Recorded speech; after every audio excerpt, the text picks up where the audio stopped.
नमस्कार दोस्तों, Vinayak short hand classes में आप सबका स्वागत है। आज संपादकीय का मैटर बोलेंगे जो कि 80 वर्ड पर मिनट की होगी। क्लास स्टार्ट होगी 5 सेकंड में। Ready, start. 7 अक्टूबर 2023 को इजरायल में निर्दोष पुरुषों, महिलाओं और बच्चों पर हमास द्वारा किए गए बर्बर हमलों या उसके बाद इजरायली लोगों को लगातार बंधक बनाए रखने को कोई भी उचित नहीं ठहरा सकता।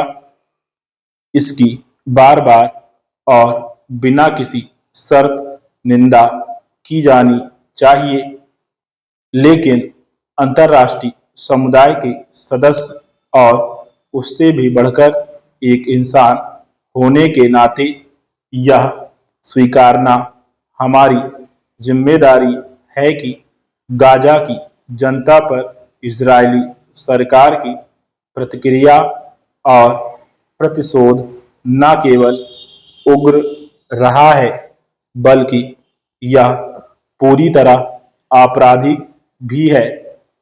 पिछले लगभग 2 वर्षों में 55,000 से अधिक फलस्तीनी नागरिक मारे जा चुके हैं, जिनमें 17,000 बच्चे शामिल हैं। गाजा में अधिकांश आवासीय इमारतों को जानबूझकर लगातार हवाई बमबारी के जरिए पूरी तरह जमींदोज कर दिया गया है।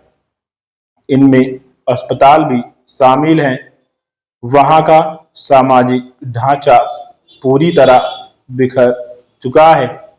अक्टूबर 2023 से अब तक की घटनाएं परेशान करने वाली रही हैं। हाल के महीनों में स्थिति और हृदय विदारक हो गई है। हमने देखा है कि किस तरह मानवीय सहायता को भी एक नृशंस रणनीति के तहत हथियार बना दिया गया है। इजरायली रक्षा बलों ने गाजा की सैन्य नाकेबंदी कर वहां दवाओं, भोजन और ईंधन की आपूर्ति को क्रूर नियत से बाधित किया है। वहां के बुनियादी ढांचे का अंधाधुंध विनाश और आम नागरिकों का बेरोक-टोक नरसंहार एक मानव निर्मित त्रासदी को जन्म दे चुका है। नाकेबंदी ने इसे और भी भयावह बना दिया है।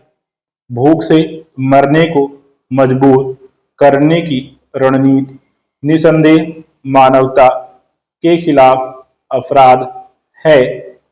इस तबाही के बीच इजरायल ने संयुक्त राष्ट्र और अन्य वैश्विक संगठनों से आने वाली मानवीय सहायता या तो सिरे से ठुकरा दी गई है या उसे रोक दिया है। इंसानियत के हर विचार को विकृत करते हुए इजरायली सैनिकों ने उन तमाम लोगों पर बेरहमी से गोलियां बरसाई जो परिवारों के लिए भोजन जुटाने की कोशिश कर रहे थे। खुद संयुक्त राष्ट्र ने इस पर गंभीर चिंता जताई है। इजरायली रक्षा बलों को भी इस भयावह सच्चाई को स्वीकार करना पड़ा है। गाजा में इजरायल के सैन्य कब्जे को लेकर विशेषज्ञों के लगभग सभी आकलनों के अनुसार यह एक ऐसा अभियान है जिसका प्रभाव जनसंहार जैसा है और जिसका उद्देश्य गाजा पट्टी से फलस्तीनियों का नस्लीय सफाया करना है। इसका पैमाना और परिणाम 1948 की नकबा त्रासदी की याद दिलाता है, जिसमें फलस्तीनियों को उनके घरों से बेदखल किया गया यह क्रूरता कुछ सबसे घिनौने उद्देश्यों पूर्ति के लिए की जा रही है।